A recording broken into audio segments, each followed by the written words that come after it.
तो नमस्कार बच्चों। नमस्कार, कैसे हैं आप सब लोग। तो सबसे पहले थैंक यू कि आपने क्लास में आए। तो आज हम करने क्या वाले हैं, आज हम करने वाले हैं part 2 of banking act, banking audit, CA intermediate का पार्ट है और न्यू सिलेबस के हिसाब से। तो सबसे पहले मैं आपको यहाँ पे डिटेल में पढ़ाने से पहले मैं आपको एक समरी देती हूँ कि आज हम प्रॉपरली करने क्या वाले हैं, ताकि आपको पता चल जाए कि हम कर क्या रहे हैं और क्या नहीं। तो एक समरी दूंगी कि आज हमने ऑलरेडी स्टार्ट कर चुके थे हम ऑडिट फ्रेमवर्क फर्स्ट क्लास के अंदर। तो मैं डिस्क्रिप्शन में फर्स्ट क्लास का लिंक दे रही हूँ, ठीक है। तो ऑडिट फ्रेमवर्क हम स्टार्ट करेंगे। तो पहले मैं समरी दे रही हूँ और उसके बाद डिटेल में वो चैप्टर की रिकॉर्डिंग आपको इसी कंटिन्यूअस वीडियो में मिलेगी।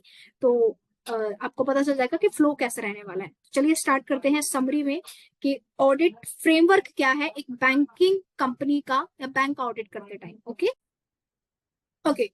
तो आप लिखना शुरू कीजिए अगर आप लिखना चाहते हैं तो, कि क्या क्या चीजें हमें करना है। तो ऑडिट फ्रेमवर्क जो आज हम पढ़ने वाले हैं, और हाफ अपने पहले स्टार्ट कर दिया था, तो आपको एक समरी मिल जाएगी, क्योंकि फर्स्ट क्लास में मैंने आपको बताया था कि हमें इस बैंक ऑफ ऑडिट में, ऑडिट ऑफ बैंक में क्या क्या चीजें कवर करनी है, ऑडिट फ्रेमवर्क ऑफ बैंक्स। सो ये कैसे करना है तो मैं आपको बताती हूँ इंपॉर्टेंट। तो सबसे पहले हम ऑलरेडी पढ़ चुके थे ऑडिटर के बारे में। यहाँ पे सबसे पहले एक्सप्लेन करेंगे, हमने पढ़ा है ऑडिट फ्रेमवर्क में ऑडिटर के बारे में। तो ऑडिटर के बारे में हमने पढ़ा है, इसकी एलिजिबिलिटी के बारे में, एलिजिबिलिटी के बारे में फर्स्ट क्लास के अंदर। एलिजिबिलिटी के बारे में बात पढ़ा हमने, इसकी अपॉइंटमेंट कैसे होती है ऑडिटर्स की, ठीक है, ये हम पार्ट 1 में पढ़ चुके हैं। अपॉइंटमेंट के बाद हमने पढ़ा कि इनकी रेमुनरेशन कैसे फिक्स होती है, रेमुनरेशन, ठीक है। रेमुनरेशन फिक्स करने के बाद हमने पावर्स के बारे में पढ़ा। तो यानी 4 चीजें हमने फर्स्ट हेडिंग में पढ़ी। सेकंड चीज जो हमने पढ़ी है वो पढ़ चुके हैं हम हाफ, टाइप्स ऑफ रिपोर्ट्स जो ऑडिट फ्रेमवर्क में आती है। टाइप्स ऑफ रिपोर्ट ये बैंक ऑडिट का सेकंड पार्ट है, ठीक है। सेकंड पार्ट का मतलब क्या है, सेकंड सब हेडिंग है टाइप्स ऑफ रिपोर्ट के बारे में। तो कितने टाइप्स की रिपोर्ट्स आपको देनी पड़ती है, तो एक होती है आपकी SLR, statutory audit report, statutory audit report. तो ऑडिट रिपोर्ट जो SA 700 के हिसाब से, SA 700 में के उसमें हर ऑडिटर को देनी पड़ती है। प्लस आपको 8 मोर रिपोर्ट्स देनी पड़ती है। अभी ए रिपोर्ट और रिपोर्ट्स में आपको क्या क्या देना पड़ता है, आपको आईसी की रिपोर्ट देनी पड़ती है एक ऑडिटर को, बैंक ऑडिट की। प्लस आपको एसएलआर की रिपोर्ट देनी पड़ती है। प्लस आपको एलएफआरएआर की रिपोर्ट देनी पड़ती है, ठीक है।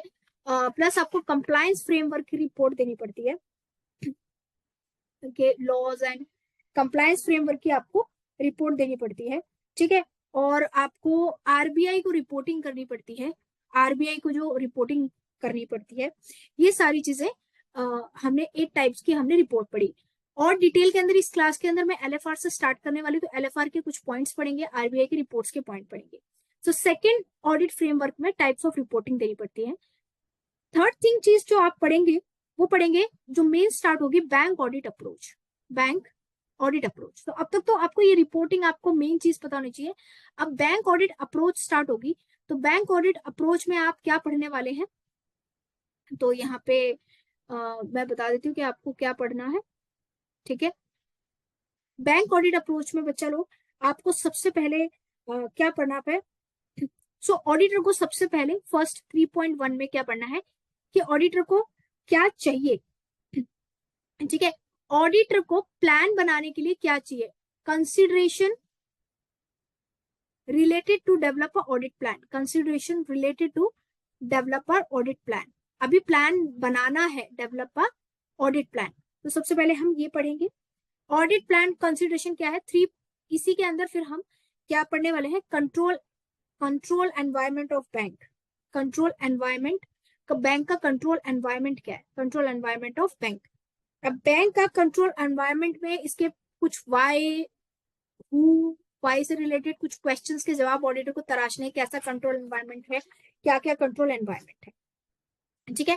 कंट्रोल एनवायरमेंट ऑफ बैंक के बाद भैया आपको इसके बाद जो नेक्स्ट टॉपिक होगा वो होता है, ये सारी चीजें जो ऑडिटर ने कलेक्ट करी, इसका जो डिस्कशन करेगा ऑडिटर, किसके साथ डिस्कशन करेगा, ईटी के साथ, अपनी टीम के साथ, एंगेजमेंट टीम के साथ, and appointment also engagement team की, राइट। डिस्कशन करने के बाद कंडक्टिंग एन ऑडिट। अब इसके डिस्कशन करने के बाद they going to start an audit, जिसका नाम है, जिसको हम डिटेल में पढ़ेंगे, conducting of audit, conducting of audit. अब ऑडिट को कंडक्ट करने से पहले सबसे पहली जो चीज आएगी वो होगी initial audit consideration. Audit start करने से पहले ऑडिटर को, और अभी ऑडिट स्टार्ट नहीं हुआ है, अभी सिर्फ इंग्रेडिएंट्स कलेक्ट कर रहे हैं। ऑडिट इनिशियल ऑडिट कंसिडरेशन में सबसे पहले ये 9 पॉइंट्स देखेगा। इनिशियल ऑडिट कंसिडरेशन में 9 पॉइंट्स मैं पढ़ाऊंगी, जिसमें डेटनेस, ऑडिटर को सर्टिफिकेट्स देना है, ऑडिटर को प्लानिंग करनी है। उसके बाद second, conduct of an audit में, इनिशियल ऑडिट में एनवायरमेंट को कंट्रोल, एनवायरमेंट को बैंक के एनवायरमेंट को बैंक के एनवायरमेंट ऑफ द बैंक के को अंडरस्टैंड करना है। ठीक है, ये आपने पढ़ा था, ऐसे अंडरस्टैंड करना है ऐसे 315 के हिसाब से। ठीक है, आइडेंटिफाई ऑफ बैंक एनवायरमेंट को आइडेंटिफाई करने के बाद रिस्क ऑफ मटेरियल मिसस्टेटमेंट को अंडरस्टैंड मतलब आइडेंटिफाई करना है।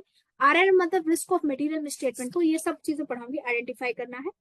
फोर्थ स्टेप में बच्चा लोग क्या करना है, रिस्क मैनेजमेंट प्रोसेस, यानी जो रिस्क ऑफ मटेरियल मिसस्टेटमेंट या ऑडिटर एक्सेस करेगा उसको मैनेजमेंट ने किस तरीके से मैनेज किया है, प्रोसेस किया है।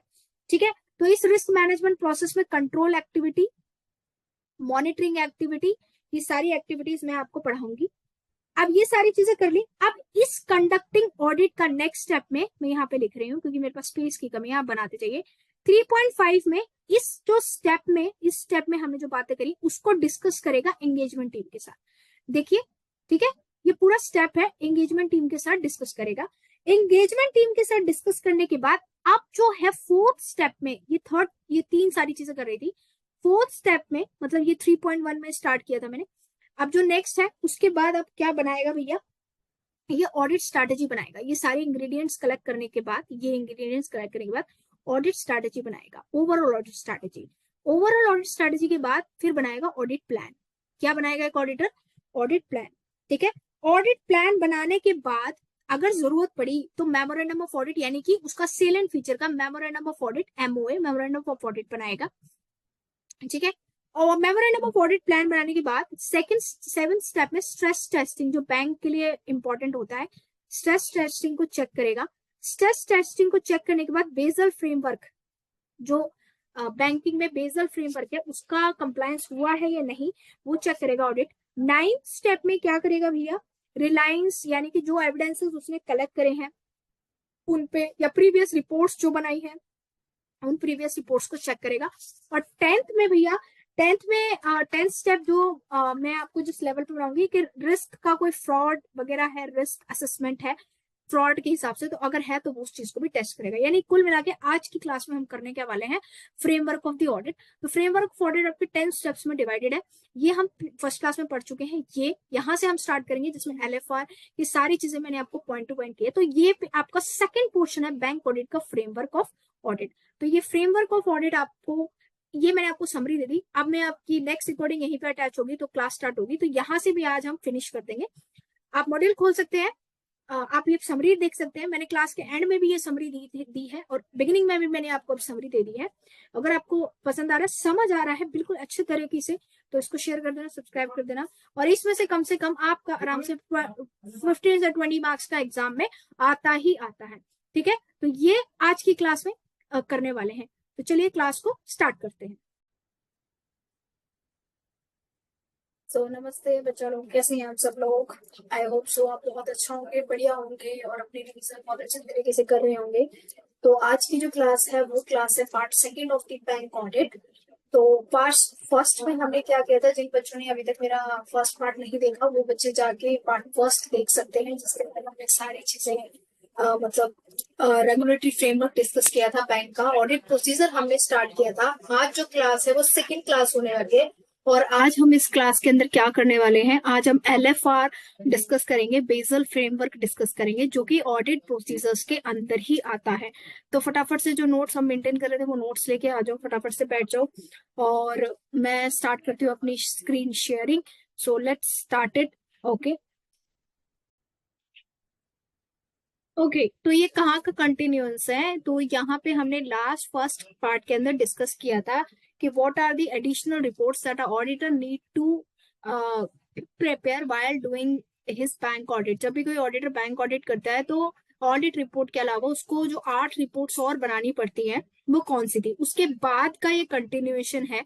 ठीक है तो मैं यहाँ पे फर्स्ट डिस्क्रिप्शन में फर्स्ट वीडियो जो बैंक ऑडिट पार्ट फर्स्ट का लिंक पेस्ट कर दे रही हूँ। तो जिन बच्चों ने फास्ट पार्ट फर्स्ट नहीं देखा है वो पार्ट फर्स्ट जरूर देख लीजिएगा, क्योंकि जब आप पार्ट फर्स्ट देंगे तो आपको एक कंटिन्यूएशन बन जाएगा। तो स्टार्ट करते हैं आप। LFAR का आपको मतलब पता है, लॉन्ग फॉर्म ऑडिट रिपोर्ट। ये बैंक में बनाई जाती है एक ऑडिटर के द्वारा। तो what is long form audit report? Long form audit report has to be furnished by the auditor of a bank in addition. याद रखिएगा, इन एडिशन का, this is not a substitute. Auditor एक audit report बनाता है statutory requirement के तहत, ठीक है। ऑडिट रिपोर्ट बनाने के साथ साथ जब वो बैंकिंग ऑडिट में होता है तो उसको LFR long form audit report बनानी पड़ती है। The matters which bank requires their auditor to deals in which long form audit has been specified by the auditor. जिस तरीके से पहले होता था कारो, ठीक है, कारो रिपोर्टिंग, जो कंपनी लॉ की रिक्वायरमेंट होती थी कि उस रिपोर्ट के अंदर एक ऑडिटर को उन चीजों के ऊपर विशेष ध्यान देना है और जवाब देना है, वैसे ही long form audit report prescribe की जाती है RBI के द्वारा, रिजर्व बैंक ऑफ इंडिया। और RBI उसमें टाइम टू टाइम मैटर्स को इंक्लूड करता रहता है, मैटर्स को सब्सटीट्यूट करता रहता है। तो जो करंटली में audit long form audit report का फॉर्मेट अवेलेबल है, एक ऑडिटर को, एक बैंक ऑडिटर को उस फॉर्मेट के अंदर लॉन्ग फॉर्म ऑडिट रिपोर्ट बनानी है। Now what is the time limit for submitting the long form audit report? तो जो एक लॉन्ग फॉर्म ऑडिट रिपोर्ट होती है किसी भी बैंक की, वो 30 जून एवरी ईयर, यानी 30 जून तक आपको किसी भी बैंक ऑडिटर को जो कि बैंक ऑडिट कर रहा है उसको long form audit report submit करनी पड़ती है। To ensure that early submission of LFR, proper planning for the completion of LFR is required. Obviously बात है कि 30 जून तक डेडलाइन है, तो ऑडिटर के ऊपर ही डिपेंड करता है कि उसको किस तरीके से ऑडिट को लेके चलना है ताकि टाइमली भैया इसी टाइम पे कंप्लीट हो जाए और ये सबमिट भी हो जाए। While the format of LFR does not require an executive summary to be given, members may consider providing the same bring to the key observation of whole document. इसकी कोई फॉर्मेट नहीं दिया गया है कि आपको यही फॉर्मेट में बनाना है। लॉन्ग फॉर्म ऑडिट रिपोर्ट में क्या है कि कोई समरी नहीं देनी है, बट इसमें एक रिक्वायरमेंट ये होती है, वैसे तो प्रिस्क्राइब होती है RBI से, बट एक रिक्वायरमेंट ये होती है कि जो भैया होल डॉक्यूमेंट, आप होल बैंकिंग सिस्टम का जब आप क्या करते हैं, ऑडिट करते हैं, तो आपने क्या क्या वहां पे की ऑब्जर्वेशन किया। तो मतलब समझ आया लॉन्ग फॉर्म ऑडिट रिपोर्ट का। चलिए नेक्स्ट टॉपिक पे चलते हैं। ओके, तो अभी तक जिन बच्चों को डाउट है तो मैं बता देती हूँ। अभी तक हम सेकंड चीज क्या कर रहे हैं कि ऑडिटर को बैंक ऑडिट करते टाइम क्या क्या चीजें ध्यान में रखनी है, कौन कौन सी रिपोर्ट प्रस्तुत करनी है, कौन कौन सी रिपोर्ट कहाँ कहाँ पे बनानी है और पेश करनी है। तो अभी हमने पढ़ा LFR के बाद क्या हम पढ़ने वाले हैं कि एक ऑडिटर की, एक बैंक ऑडिटर की क्या ड्यूटी होती है। तो भैया एक बैंक ऑडिटर की एक और ड्यूटी होती है कि reporting to the fraud to the RBI को रिपोर्ट का फ्रॉड, अगर कोई बैंक में फ्रॉड चल रहा है तो RBI को उसको रिपोर्टिंग करनी है। जैसे कि कंपनी ऑडिटर को कंपनी फ्रॉड की रिपोर्टिंग करनी होती थी, वैसे एक बैंक ऑडिटर को अगर बैंक में कोई फ्रॉड चल रहा है तो RBI को रिपोर्टिंग करनी है। तो यहाँ क्या लिख रखा है, it's an accounting professional whether the course of internal and external audit process institutional audit. तो भैया ये क्या है, एक प्रोफेशनल स्टैंडर्ड है कि during the course of an audit of a bank, कि कोई ऑडिटर बैंक का ऑडिट कर रहा है, अगर उसको लगता है he may feels that external और internal controls are not so too good and is there any fraud element present, और कोई गलत फॉल प्ले चल रहा है या कुछ फ्रॉड थिंग हो रही है, तो he need to report, that auditor need to report to the RBI for that matters. Okay, now while preparing such kind of matters is stated in the circular, auditor need to consider the provision of asset 240.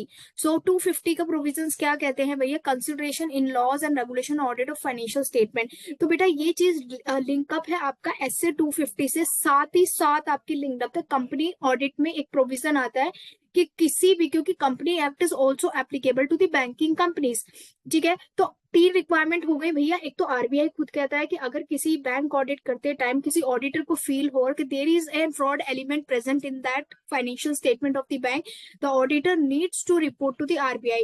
Second consideration SA 250 में भी ये बताया गया है कि it's an responsibility of the auditor कि भैया while considering audit he needs to consider the laws and compliance, जो भी लॉज एंड कंप्लायंस फुलफिल करने चाहिए, रेगुलेट करने चाहिए, वो ऑडिटर को देखने हैं। और लास्ट तीसरी रिक्वायरमेंट है as per SA 240 plus provisions of companies act कि अगर कोई फ्रॉड है ठीक है, फाइनेंशियल स्टेटमेंट में। तो भैया ऑडिटर को एक रीजनेबल एश्योरेंस लेना है और रिपोर्ट करना है। तो तीन चीजें हो गई as per RBI, as per S 240, as per S 250 and the companies act. Clear हो गया या नहीं हो गया? तो अभी तक नेक्स्ट आपका बच्चा लोग क्या है, बैंक ऑडिट अप्रोच। अब यहाँ से स्टार्ट होता है कि बैंक ऑडिट करा किस तरह जाए। अब तक हम क्या कर रहे थे, अब तक हम टाइप्स ऑफ रिपोर्टिंग के बारे में पढ़ रहे थे, लेकिन अब यहाँ से करते हैं कि किस तरीके से बैंक का ऑडिट स्टार्ट करना है। तो फर्स्ट स्टेप क्या है, ऑडिट प्लान। हमने सेकंड चैप्टर में पढ़ा था कि ऑडिट प्लान क्या होता है, ऑडिट प्रोग्राम क्या होता है, और ऑडिट स्ट्रैटेजी क्या होती है। ऑडिट स्ट्रैटेजी पहले बनाई जाती है, उसके बाद ऑडिट प्लान बनाया जाता है। ऑडिट प्लान में जो जो मैंने स्ट्रैटेजीज बनाई हुई है उसको और डिटेल फॉर्म में लिखा जाता है, पूरा तरीका लिखा जाता है। तो ऑडिट प्लान, तो सबसे पहले कोई भी ऑडिटर, चाहे वो बैंक ऑडिट हो, चाहे वो कोई और ऑडिटर हो, जब भी वो ऑडिटर क्या लेता है, ऑडिट लेता है, तो सबसे पहले ऑडिट प्लान बनाता है। अब ऑडिट प्लान किस बेसिस पे बनाएगा, एक बैंक का nature and scope of the operation, कि क्या उसका नेचर है, क्या स्कोप है उसके ऑडिट का, nature and adverse features, level of compliance procedure in the previous report. एक एक ऑडिटर को, अगर कोई नया ऑडिटर अपॉइंट हुआ है तो उसको बैंक ऑडिट्स की पीछे की रिपोर्ट्स देखनी है। नेक्स्ट है audit risk based upon the inadequacy of breach का मतलब होता है तोड़ना, breach of internal controls and facilities exercise carried out. तो ऑडिट प्लान के अंदर ये सारी चीजें ऑडिटर को, जब वो बैंक ऑडिट कर रहा है, तो लिखनी पड़ेंगी। ठीक है, सेकेंड चीज जो इंपॉर्टेंट है, जब ऑडिट उसने स्टार्ट किया है, control environment at the bank, the auditor need to document what is the control environment of the bank. तो the bank should have appropriate controls to mitigate का मतलब होता है कम करना। तो भैया इंटरनल कंट्रोल्स, बैंक के इंटरनल कंट्रोल्स में क्या चीजें प्रेजेंट होनी चाहिए भैया, बैंक के इंटरनल कंट्रोल में सबसे बड़ी चीज ये प्रेजेंट होनी चाहिए कि उसके पास ऐसे कंट्रोल आईसी होने चाहिए कि अगर बैंक में कुछ चीज गलत हो रही है, कुछ भी रिस्क है, उसको कम कर सके। देखो रिस्क को पूरी तरह 100% खत्म करना अनअवॉइडेबल होता है due to various operations, avoidable risk और नॉन अवॉइडेबल रिस्क। तो कम से कम रिस्क को हम पूरा खत्म नहीं कर सकते, तो कम से कम हम मिटिगेट कम तो कर सकते हैं। That what it is saying.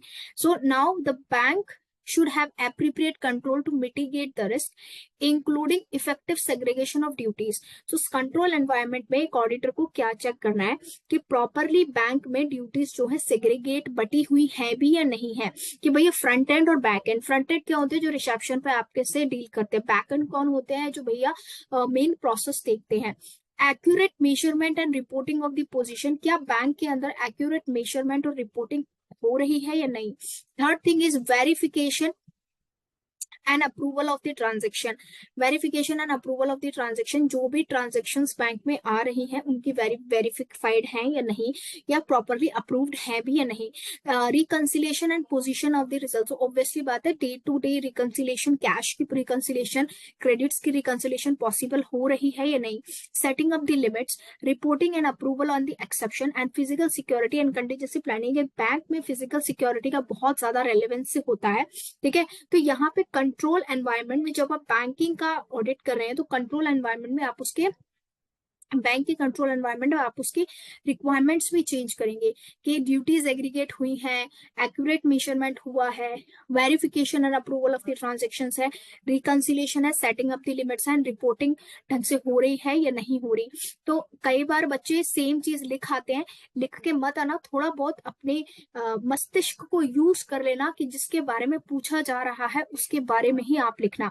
Next है बेटा common question while performing the control activities. So जब भी कोई ऑडिटर, देखो एलएफआर रिपोर्ट में भी ये चीज होती है, जब भी कोई ऑडिटर कोई ऑडिट करता है, बैंक का ही ऑडिट करता है, तो उसको अपने आप से प्रोफेशनल स्केप्टिज्म, एक हमने वर्ड पढ़ा था प्रोफेशनल स्केप्टिज्म, उसको पूछना पड़ता है। क्या क्या क्वेश्चन करेगा, खुद से ही या बैंक के मैनेजमेंट से। तो first question is who perform the controls, कौन रिस्पॉन्सिबल है या कौन कंट्रोल परफॉर्म करता है, देखता है। Second, What evidence is available to demonstrate the control is performed? भैया आपकी मैनेजमेंट कह रही है बैंक की ऑडिटर को कि हमारे कंट्रोल अच्छे हैं, आईसी हमारे कंट्रोल बढ़िया है, लेकिन ऑडिटर क्या कहेगा कि मुझे कुछ ऐसे एविडेंसेस दिखाओ कि भैया मुझे ऐसे एविडेंसेस पता लगाने हैं या ऐसे एविडेंसेस चाहिए जो मुझे इस बात की सेटिस्फेक्शन कर सके या मुझे इस बात को डेमोन्स्ट्रेट कर सके कि आपके बैंकिंग सिस्टम के कंट्रोल क्या है, इफेक्टिव है। तो ये कौन सी चीज में आती है, ये आती है कि control environment of the bank. जो ऑडिटर को ऑडिट प्लान के अंदर कंट्रोल एनवायरमेंट लिखना है, ये कंट्रोल एनवायरमेंट का डॉक्यूमेंटेशन ऑडिटर इन क्वेश्चंस के बेसिस पे करेगा। क्लियर हुआ या नहीं हुआ? आगे चलते हैं। कंट्रोल एनवायरनमेंट से रिलेटेड नेक्स्ट प्रश्न का उत्तर, नेक्स्ट प्रश्न का क्या आंसर ऑडिटर को लेना है, when and what frequency control have been performed. जो कंट्रोल्स है, कंट्रोल्स का मतलब होता है आपकी चेकिंग है या फिर आपकी इंक्वायरी, ऑब्जर्वेशन, व्हाटएवर जो बैंकिंग के अंदर नॉर्मल उनके ऑडिट चलता है बैंकिंग के अंदर, वो कब परफॉर्म हुए। Is the frequency is FM to PDC control, prevent, detect and control. कि भैया जो कंट्रोल, जो आईसी कंट्रोल है वो कितने कैपेबल है मिस स्टेटमेंट को निकालने के लिए। तो क्या पीडीसी कंट्रोल सही टाइम पे हुआ है या नहीं। What is PDC, prevent, detect and the correct. Where where is the evidence of performed of the control retained. ठीक है। How long the evidences is retain, कोई एविडेंसेस दिया है उसको कब, कैसे उसको एविडेंसेस को कलेक्ट किया गया है, परफॉर्म किया गया है, उस एविडेंस को कितना दिन तक रिटेन करना गया है, क्या वो एक्सेसिबल है, अवेलेबल है ऑडिट में या नहीं है। Why the third, the next fourth question is why is be control is perform, क्यों कंट्रोल परफॉर्म हो गए हैं। व्हाट टाइप्स ऑफ एरर्स, क्या कंट्रोल ने किस टाइप की एरर्स निकाली है।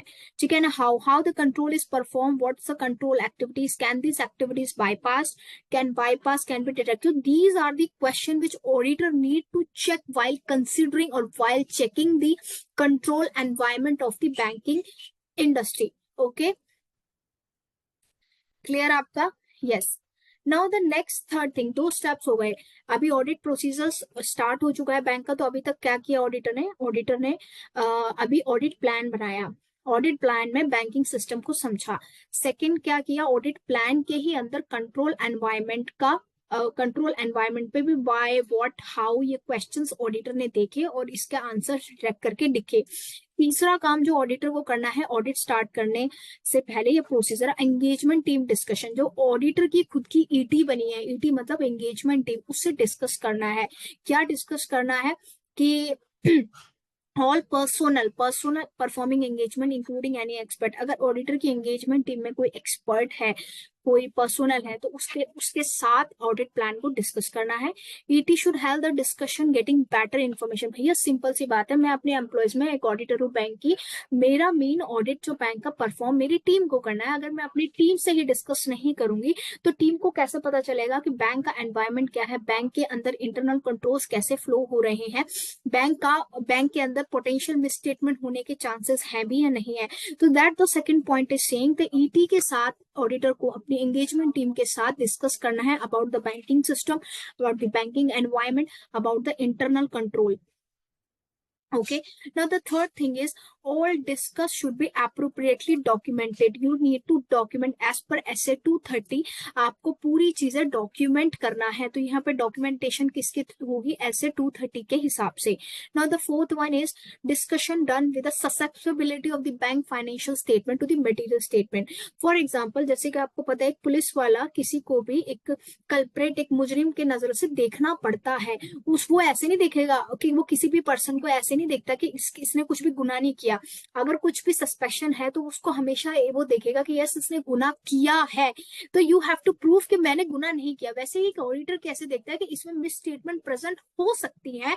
अगर मिस स्टेटमेंट प्रेजेंट नहीं है then the management has to give the evidence, then the auditor has to collect that evidence कि मिस स्टेटमेंट नहीं हो सकती।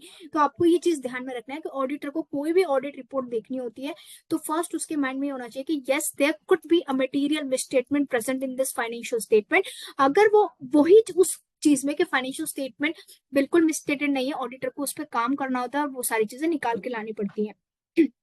तो ये सारी चीजें एक ऑडिटर अपनी एंगेजमेंट टीम के साथ डिस्कस करेगा, right.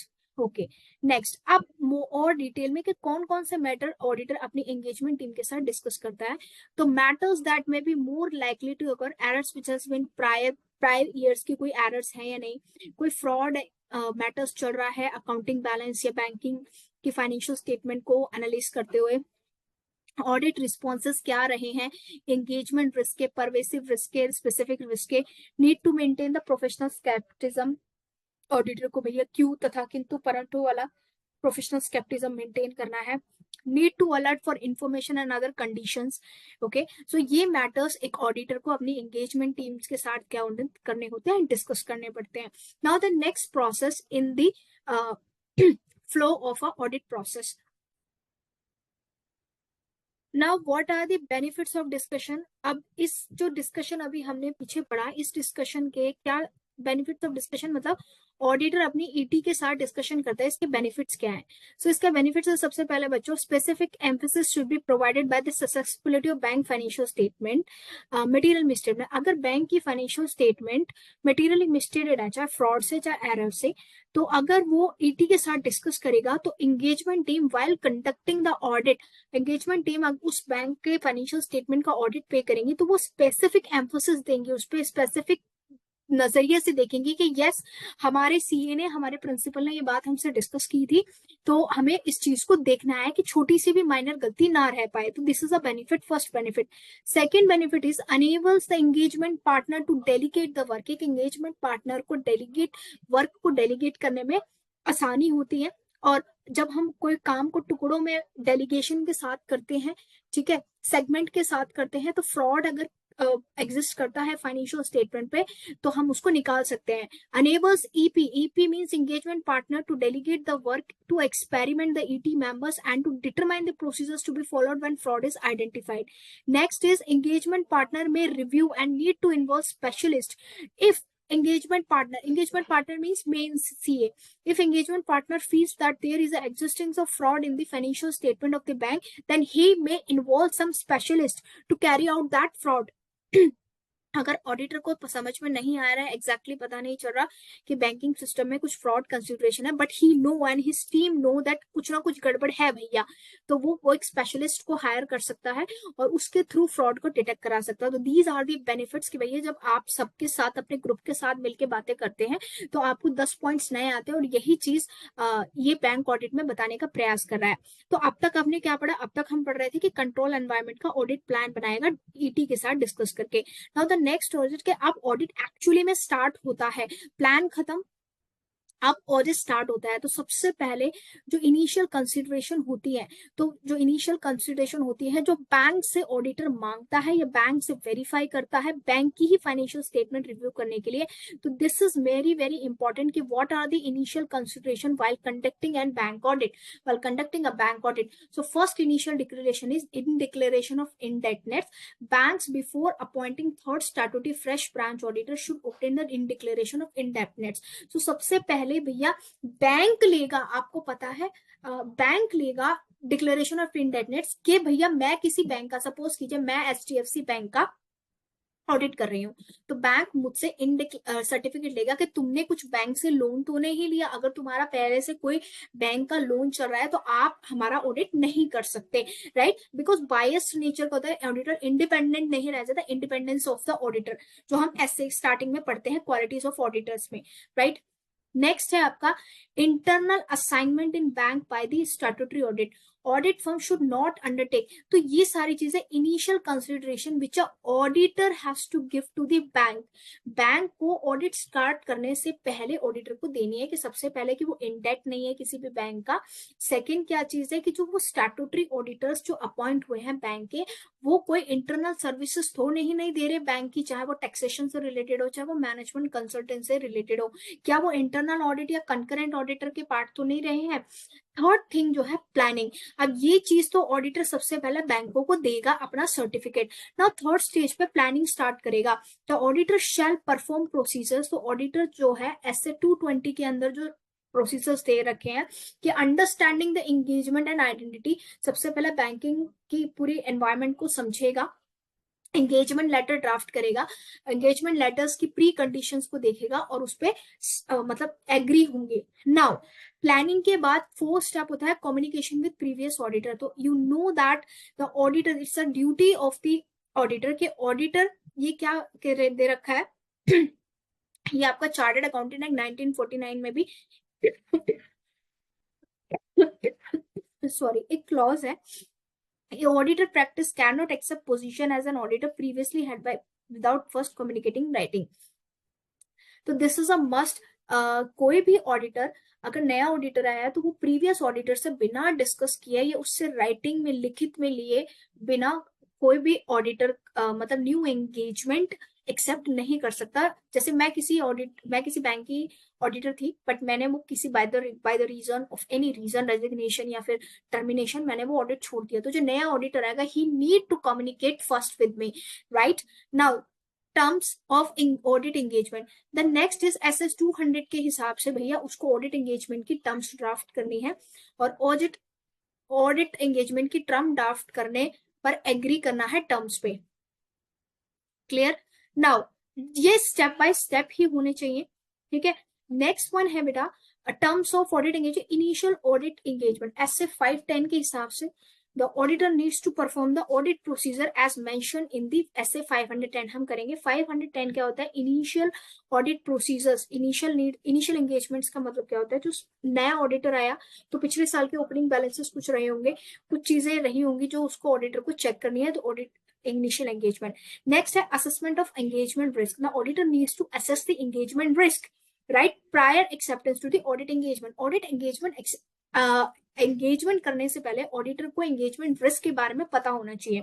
Establishing the engagement terms को एस्टेब्लिश करना है and understanding the bank of its environment. तो आपने एक चीज जानी, एक ऑडिटर ने ऑडिट प्लान ड्राफ्ट किया, ऑडिट प्लान ड्राफ्ट करने के बाद उसको इनिशियल कंसिडरेशन देनी है। कौन कौन सी इनिशियल कंसिडरेशन देनी है? 9 इनिशियल कंसिडरेशन है। फर्स्ट अपना इंडेक्सनेस का डिक्लेरेशन सर्टिफिकेट देना है। सेकंड देना है कि इंटरनल असाइनमेंट तो नहीं ले रखा बैंक का, प्लानिंग करनी है, communication with the previous auditors, terms of audit engagement, initial engagement, assessment of engagement risk, establishment engagement team and understanding the bank its and environment. ठीक है, तो यहाँ पे आपको इनिशियल कंसिडरेशन में 9 पॉइंट्स को कंसिडर करना है।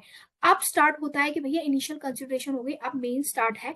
अब सारी चीजें एग्री हो गई, ऊपर वाली सारी चीजें चेक कर ली, अब है कि बैंक और उसके एनवायरमेंट को समझना। तो now auditor is required to obtain the bank in its environment. Auditor को क्या करना है? बैंक के एनवायरमेंट को समझना है, इंक्लूडिंग द इंटरनल कंट्रोल। सो अब तक इनिशियल सारी चीजें कंप्लीट हुई। Now the understanding of the bank in its environment. So auditor को बैंक को समझना है और उसके एनवायरमेंट को समझना है। उसके लिए ऑडिटर को क्या परफॉर्म करना पड़ेगा? Auditor required to obtain the understanding of bank in its environment including IC internal controls, bank BAP bank accounting process, bank का क्या accounting process है, और risk management process RMP। so 3 things auditor has to consider। Auditor को bank और उसके environment including IC को समझना है, बैंक की अकाउंटिंग पॉलिसी क्या है वो समझना है, क्योंकि आफ्टर ऑल फाइनेंशियल स्टेटमेंट का ऑडिट करना है, और थर्ड थिंग है risk management process. Now the second thing है एनवायरमेंट को समझने के बाद एक ऑडिटर को risk of misstatement, material misstatement के बारे में समझ आइडेंटिफाई करना पड़ता है और एक्सेस करना पड़ता है। Now that is only written auditor has to required and obtain and access the following risk of material misstatement. तो सबसे पहले ऑडिटर को क्या करना है? रिस्क ऑफ मटेरियल मिसस्टेटमेंट को आइडेंटिफाई कर। Okay, so risk of identify and accessing the risk of material misstatement में जो सेकंड चीज एक ऑडिटर को आइडेंटिफाई करनी है, risk of fraud of money laundering, because banking है तो मनी लॉन्ड्रिंग से रिलेटेड जितने भी रिस्क हैं ऑडिटर को आइडेंटिफाई करने हैं। नेक्स्ट है specific risk and associated and risk of associating of outsourcing activity. So 4 risks that the auditor needs to consider. First is risk of material misstatement, second risk of money laundering, third is specific risk, and fourth one is risk associated with outsourcing activities. The next step is assessing or identify the risk of material misstatement is identify the risk and management process. Okay, so risk management process. So अभी तक तो risk को access किया, manage risk material देखा, लेकिन अब auditor को check करना है कि रिस्क को मैनेज करने के लिए इंटरनल सिस्टम ने, बैंकिंग सिस्टम ने क्या प्रोसेस बना रखा है, what is a risk management process. Then effective risk management system is bank generally requires the following. So सबसे पहले involvement of those charged with governance. तो एक बैंकिंग की दोस्त चार्ज विद गवर्नेंस कितना इन्वॉल्व है? Risk assessment should be approved by the TCWG। TCWG से approved है RMP processes और या नहीं। Second है, while approving the policies, those charged with governance should ensure that policy should be consistent with the bank objective and strategies, capital strength, management expertise. Okay, so ensure those charged with governance must ensure that कि जो policies bank के अंदर follow हो रही हैं वो bank की strategies को fulfill करती हैं यानी बैंक की capital strength को manage करती हैं यानी. ओके, थर्ड थिंग है रिस्क मैनेजमेंट प्रोसेस में identification and measurement of monitoring of risk. Risk को किस तरीके से मॉनिटर किया जाता है. The risk that may significantly affect the achievement of bank goals objective should be identify, measure and monitor with approved limit. कि भैया जो भी पॉलिसीज है, मेजरमेंट है, रिस्क है, वो प्रॉपर अप्रूव लिमिटेड लिमिट्स के अंतर्गत अप्रूव है भी, क्राइटेरिया में है भी या नहीं है. Next thing is what are the control activities. तो control activities क्या होती है बैंक की. so there are 4 control activity. so सबसे पहले कोई भी किसी भी चीज को आप कंट्रोल करना चाहते हो तो you must have segregated the duties. एक पर्सन के ऊपर सारा काम नहीं आएगा. You have to segregate the duty for better performance of their work और for managing the risk. So effective segregation of duties है. Second, approval of transaction, verification of transaction होती है. थर्ड इज लिमिट के अंदर होती है नहीं होती. एंड देन रिपोर्टिंग ऑब्जेक्टिव क्या है. तो let me report the control activities for managing the risk assessment processes. क्या है. Effective segregation of duties, a verification and approval of the transaction, setting of the limit and reporting of the approval exception. Next is control के बाद आपको पता है monitoring आती है. So independent risk management should be set up for regularly basis. तो management को एक independent risk management team बुलानी चाहिए, देखनी चाहिए और monitor करना चाहिए कि भैया internally बैंक में सारा काम ढंग से हो भी रहा है या नहीं हो भी रहा है. ठीक है. The next thing the auditor need to consider that reliable information system. Now what do you mean by the reliable information system? Bank must provide a reliable information system that adequate of financial, operational, compliance information on timely consistent basis to management and those charged with governance. एक risk management जो team होती है उसका काम क्या होता है कि भैया रिस्क को एक्सेस करना, मैनेज करना और टाइम टू टाइम अपनी सीनियर्स यानी कि मैनेजमेंट को और TCWG को कंप्लीट इंफॉर्मेशन दे देना कि फाइनेंशियल सिस्टम बैंक का कैसे चल रहा है, ऑपरेशनल कैसे चल रहा है और कंप्लायंस हो भी रहा है या नहीं. तो ये सारी चीजें ऑडिटर को क्या करनी है, रिस्क मैनेजमेंट प्रोसेस में डिस्कस करनी है, देखनी है. नाउ ऑडिटर का काम है एंगेजमेंट टीम डिस्कशन. ये सारी चीजें जो ऑडिटर ने कंट्रोल एनवायरनमेंट में देखी, ठीक है, एक्सेस की, auditor need to discuss this thing to the what और एंगेजमेंट टीम. अब सारी चीजें ऑडिटर ने देखी, स्टेप बाय स्टेप डिस्कस की, आइडेंटिफाई किया रिस्क को, एनवायरनमेंट को आइडेंटिफाई किया, ठीक है, एक्टिविटीज को मॉनिटर किया, रिस्क असेसमेंट प्रोसेस देखा और अपनी एंगेजमेंट टीम के साथ डिस्कस किया ऑडिटर ने. नेक्स्ट चीज क्या है, एस्टेब्लिश ओवरऑल स्ट्रेटेजी. अब इन सारी चीजों को ध्यान में रखते हुए ऑडिटर को ऐसे 300 ओवरऑल ऑडिट स्ट्रेटेजीज बनानी है कि अब हमने सारे कंसिडरेशन यानी सारे इंग्रेडिएंट्स हमारे पास है, अब हम डिश कैसे बनाएं, अब हम ऑडिट को कैसे अपना अंजाम दें. ठीक है भाई, समझ आ रहा है या नहीं आ रहा. बहुत अच्छे से. Now develop the audit plan. तो ऑडिट स्ट्रैटेजीज करी अभी तक. अब एक्चुअली में प्लान, पहले पढ़ा था प्लान को डेवलप करने के लिए क्या क्या चीजें चाहिए. अभी तक हमने जो चीजें पढ़ी हैं प्लान को डेवलप करने के लिए क्या क्या चीजें चाहिए. अब है कि क्या क्या चीजें इंग्रेडिएंट आ गई, उसकी स्ट्रैटेजीज बना ली कि हाँ अब ऐसे करेंगे ऐसे करेंगे. अब प्लान को डेवलप करना है. तो आप देखो चैप्टर 2 के कंसेप्ट यहाँ पे भी अप्लाई हो रहे हैं कि स्ट्रैटेजीज बनानी है, उसके बाद प्लान को डेवलप करना है. As required by the essay, develop an audit plan whichever details is obtained. जो whatever जो हमने अभी ऊपर डिटेल्स एक ऑडिटर ने कंसिडर किए हैं वो सारी चीज को ध्यान में रखते हुए क्या बनाना है भैया, ऑडिट प्लान बनाना है. समझ आया या नहीं आया. ओके, तो अभी तक देखा आपने, अभी तक क्या किया, ऑडिट प्लान बनाया. अब ऑडिट प्लान के बाद प्लानिंग मेमोरेंडम बनाना है. प्लानिंग मेमोरेंडम क्या होता है आपको पता है, जिस ऑडिट प्लान के अंदर पूरा ड्राफ्ट पूरा डिटेल में होता है. ऑडिट प्लानिंग मेमोरेंडम के थोड़ा उसके की पॉइंट सेलेंट फीचर होते हैं.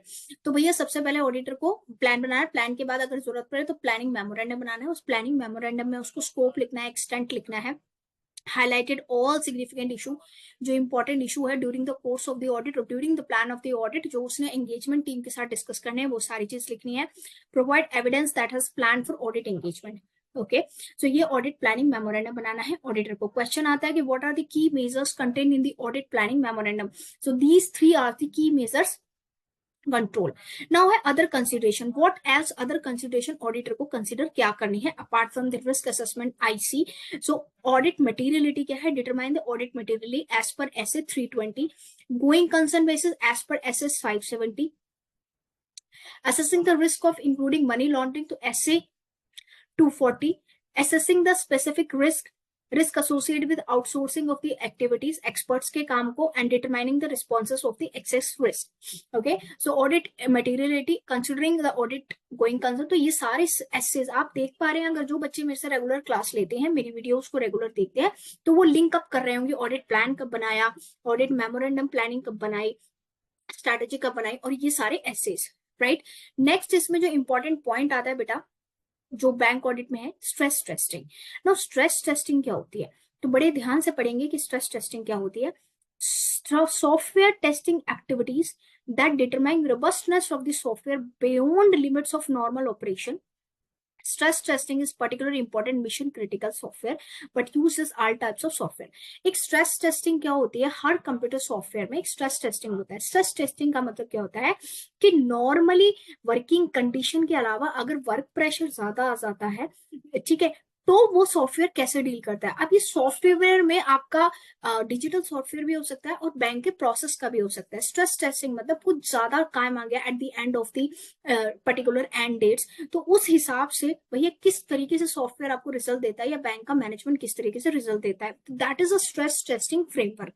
आरबीआई ने RBI has required that all commercial banks shall put in the place of board approved stress testing framework to suit their individual requirement that would required in risk assessment process।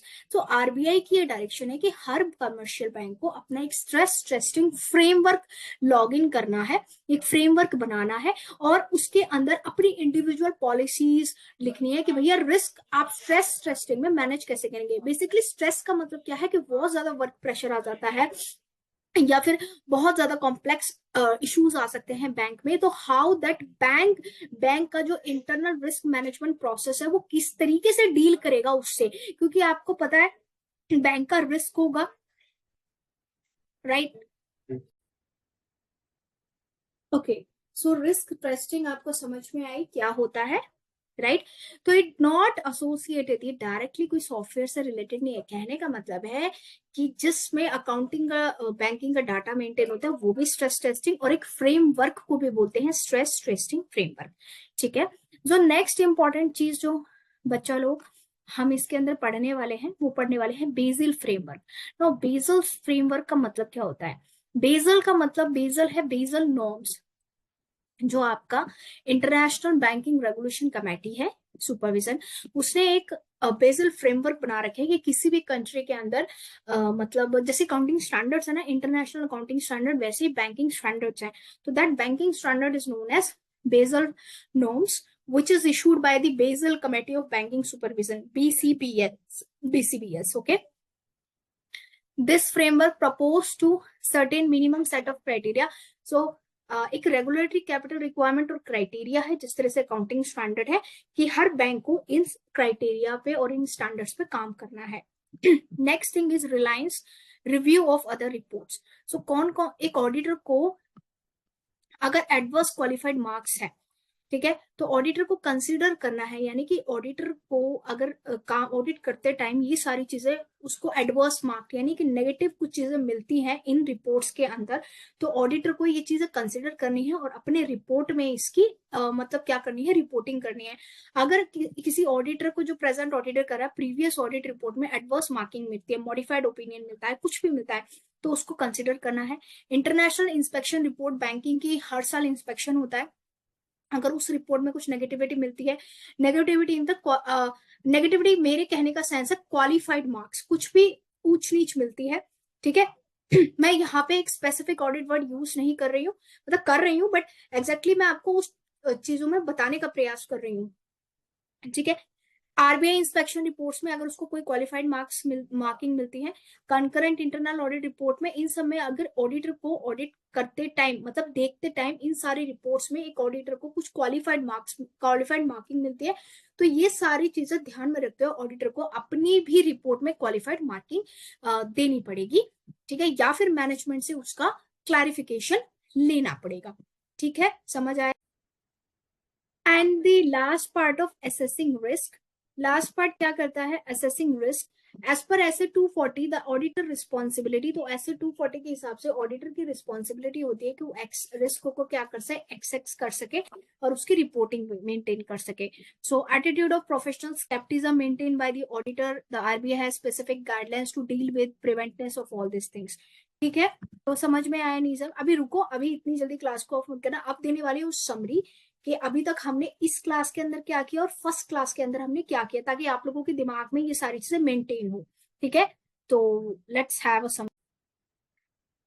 देखो बच्चों लोग, अब तो जो बच्चे confuse थे summary को लिखे दें, जो हमारे मैंने अब इसमें पार्ट फर्स्ट डाला हुआ है, क्लास 1 यानी कि पार्ट फर्स्ट जो डाला हुआ है, हमने उस क्लास के अंदर क्या पढ़ा था, उस क्लास के मैं इस क्लास की भी समरी दूंगी, जो बच्चे कंफ्यूज है उनको नहीं होनी चाहिए। तो क्लास फर्स्ट के अंदर हमने पढ़ा था कि बैंकिंग फ्रेमवर्क क्या है।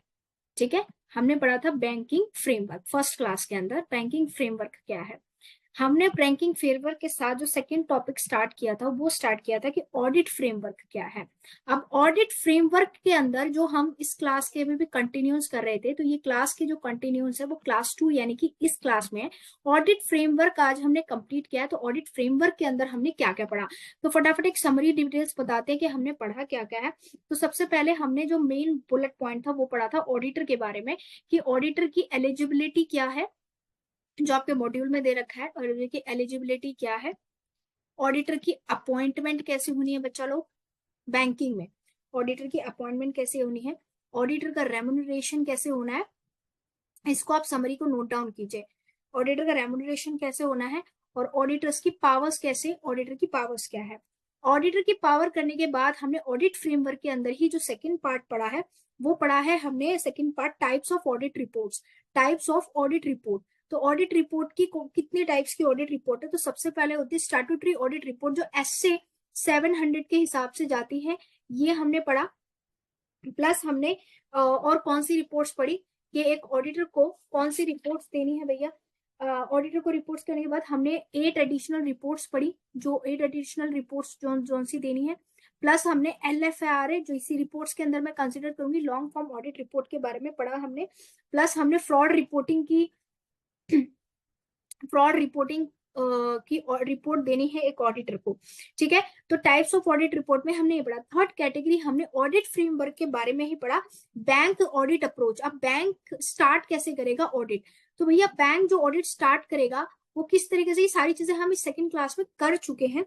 तो सबसे पहले फर्स्ट स्टेप क्या है, ऑडिट प्लान को, मतलब ड्रॉइंग एंड ऑडिट प्लान, एक ऑडिट प्लान नॉर्मल जो बेसिक प्लान होता है उसको बनाएगा। तो सबसे पहले इनिशियल कंसिडरेशन देखेगा, वह कंट्रोल एनवायरनमेंट चेक करेगा, कंट्रोल एनवायरनमेंट चेक करेगा ऑडिटर। ठीक है, कि एक बैंकिंग एनवायरनमेंट का कंट्रोल एनवायरनमेंट कैसा है, वो जो प्रश्न थे 5-6 प्रश्न उसका उत्तर देगा। फिर अपने प्लस सेकेंड स्टेप में ईटी टीम के साथ डिस्कस करेगा। उसके बाद स्टार्ट करेगा कंडक्टिंग एन ऑडिट, ऑडिट को स्टार्ट करेगा, ऑडिट को स्टार्ट करेगा। तो इनिशियल कंसिडरेशन को चेक करेगा, इनिशियल कंसिडरेशन के बाद understanding the identity, understanding the environment, या भी हमने पढ़ा अंडरस्टैंडिंग द बैंकिंग एनवायरमेंट। उसके बाद risk risk of material misstatement को क्या करेगा भैया, वो एक्सेस करेगा कि क्या क्या रिस्क ऑफ मटेरियल मिसस्टेटमेंट है जिस बैंकिंग ऑर्गेनाइजेशन का वो ऑडिट कर रहा है। और उसके बाद understanding the RMP process, risk management process को अंडरस्टैंड करेगा। ठीक है, रिस्क मैनेजमेंट प्रोसेस को अंडरस्टैंड करने के बाद ये सारी चीजें जो कि उसके बाद अपनी ईटी के साथ फिर डिस्कस करेगा। फिर ओवरऑल स्ट्रैटेजी बनाते हैं, याद रखिए ओवरऑल स्ट्रैटेजी यहाँ बनाएगा। इन सारी चीजों को देखने के बाद ओवरऑल स्ट्रैटेजी बनाएगा, ओवरऑल स्ट्रैटेजी के बनाने के बाद फिर ऑडिट प्लान बनाएगा। क्या बनाएगा, ऑडिट प्लान। देखिए आप इसको देखिए, ऑडिट प्लान के बाद क्या करेगा, मेमोरेंडम, ऑडिट प्लानिंग मेमोरेंडम बनाएगा। ऑडिट प्लानिंग मेमोरेंडम के बाद अदर कंसिडरेशन, लॉ की कंप्लायंस हुई है या नहीं हुई है। उसके बाद स्ट्रेस टेस्टिंग का फ्रेमवर्क चेक करेगा, ये चेक करना है, इवेलुएट करना है। बेजल फ्रेमवर्क में किसी भी बैंकिंग सिस्टम ने कोई कुछ फ्रॉड वगैरह या कुछ क्राइटेरिया का फॉलो नहीं किया, वो सारी चीजें बेजल फ्रेमवर्क में चेक करेगा या नहीं करेगा। फिर लास्ट में क्या करेगा, रिव्यू ऑफ रिपोर्ट्स। ठीक है, तो अभी तक हमने इस क्लास के अंदर हमने 2 सेशंस में क्या कवर किया, बैंकिंग फ्रेमवर्क और ऑडिट फ्रेमवर्क। ऑडिट फ्रेमवर्क को बेसिकली मैं 3 भागों में बांटती हूँ। ऑडिटर की क्वालिफिकेशन, एलिजिबिलिटी, ये मैंने कवर कराया।